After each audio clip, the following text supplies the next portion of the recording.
Hey, Charlie. Now that your film is done, do you mind if I ask you some creative, critical reflection questions about the film that you made? Well, of course. I don't mind at all. What do you have to ask me about the film? Well, I'd first like to ask you, Charlie, how does your opening sequence use or challenge conventions, and how does it represent social groups or issues?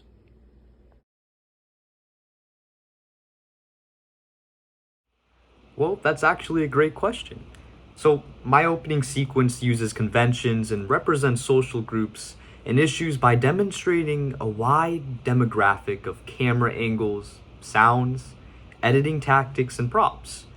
From using over the shoulder angles to put the audience in the actor's shoes, to using tracking shots to follow an actor on their journey to what may be the next scene. Now, these angles that are used in my film help portray that message across to the audience.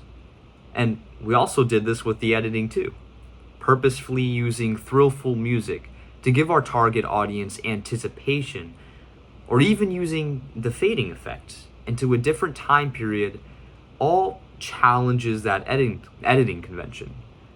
And now we also use props like knives or rope to tie up our actors through the film. Now, not only did these props allow the audience to also have that sense of thrill as well, but it also followed that same conventions of our genre, which was thriller.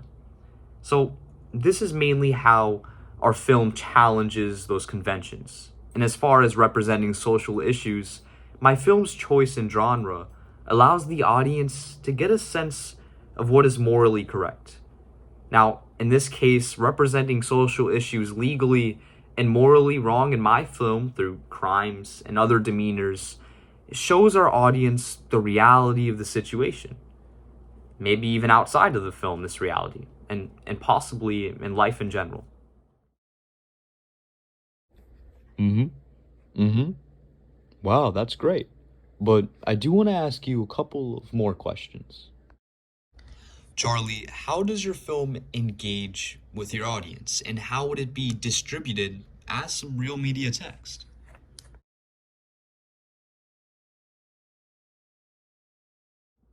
Well, like I said before, through our genre, camera angles, editing, and sound, it engages with our audience by appealing to the pathos side of them.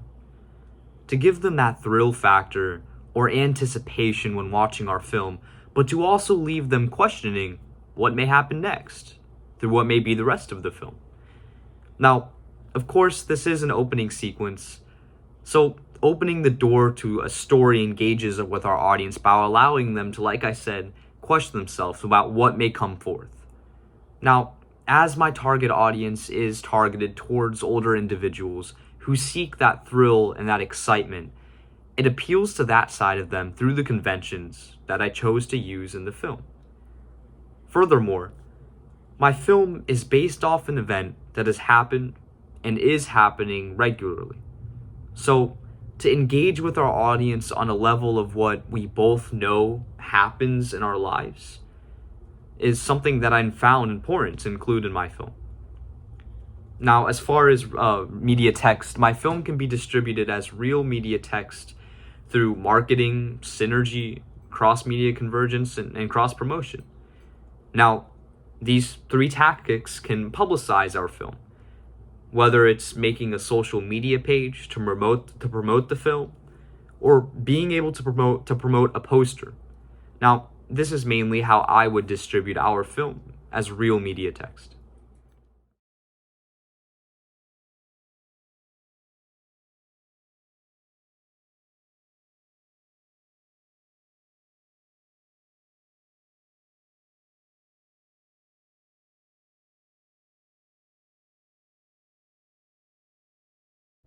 Now, I have another question.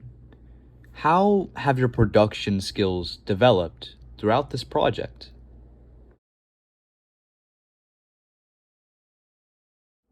So, I would say that being able to use more realistic props in my film is something that has developed through this project specifically.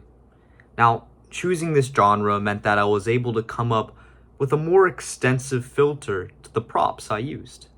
A knife, for example. I chose to use a real one instead of a fake one, because it takes our production skills up that one level. Now, what also developed in the production of this project was our use of dialogue. Now, since we were not used to using dialogue in our films, it was difficult to portray the film as realistic as possible. Now, although our skills in this field developed by going with that route where we can tell and speak a story more easily through dialogue. Now, finally, the editing portion of my production of the movie developed as well. Being able to fade in and out our soundtrack as well as cut scenes improved when editing this film.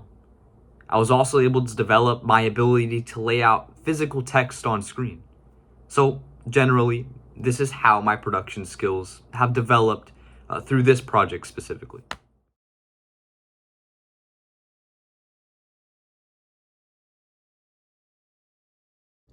Okay. Now, before we get into the last creative critical reflection question, can you tell everybody how has your journey been through media? Well, first off, I have to say my journey through media has not been an easy one. From the commercial to the music video to the final task, the opening sequence, it's definitely been a challenge to learn how to use editing software, hardware, and to be able to learn about camera angles, conventions, props, sound, and editing, and to be able to take it all and use it and put it together in a film. Also, being in media, specifically film, it's been an experience to work through the different genres and subtopics in film.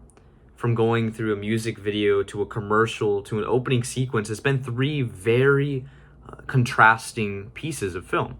And to be able to explore the different aspects of this broad subject is something that was really fun to do through this experience. So my journey through media definitely was not an easy one. But to be able to learn about mise-en-scène, about editing, sound, and camera angles and props, to be able to take all that and apply it and to create something where you apply all of it and where you get to watch it back and feel like a reward to yourself is something that's definitely worth it. Wow, that sounds very rewarding. I might have to get into filmmaking myself. But nevertheless, I want to get into my last question. Now, how did you integrate technologies like software, hardware, and online in this project? So, in this film, I was able to integrate software and hardware through mainly the editing portion of this project by experimenting around with which editing software was the best to use and to produce the film. Now, by learning the ins and outs on how to use this software, I was able to put together my film, and it's something that I definitely used when making this project. Now, as far as behind the scenes, cameras, microphones, and other equipment were some important forms of technology that I used. Now, using this in this project, I was able to capture these conventions, these camera angles that we were talking about, using the cameras, as well as the sound, audio, and dialogue that I was using with the microphone. So this is how I physically was able to use technology as well as software and hardware throughout my project to edit, to film, and to capture audio. Wow, that's very interesting. And may I ask, what editing software did you use? Well, I ended up using iMovie as my primary form of editing. I went through Adobe and some other editing softwares that wasn't too fond of. So I ended up choosing iMovie, not only for the simplistic format of how to put together your clips, but also the versatility it had as far as the different fonts of text you can use. Now, I'm glad that I used iMovie because it was actually simple and it worked very well for how the film ended coming out. Hey, do you want to see how I integrated iMovie into my project? Yeah, that sounds great. Show me how you used iMovie. Of course. So if you can see on the screen right now. So if you look towards the bottom of the screen, you can see 4 different sub bars that you can click on. There's scissors, there's the time, there's the volume, the text, and the filter. Now I used the scissors through this project to help control how long I wanted clips to be. I could cut it out short or I can leave it long. I could also use the time a little bit more to the right to control how slow or how fast I want the clips to last. If you want the clips to be in slow motion, you can drag it to the left, or if you want them to be in fast, you can drag it to the right. But I personally didn't use this feature too much. Now, if we go even a little bit more to the right, you can see volume.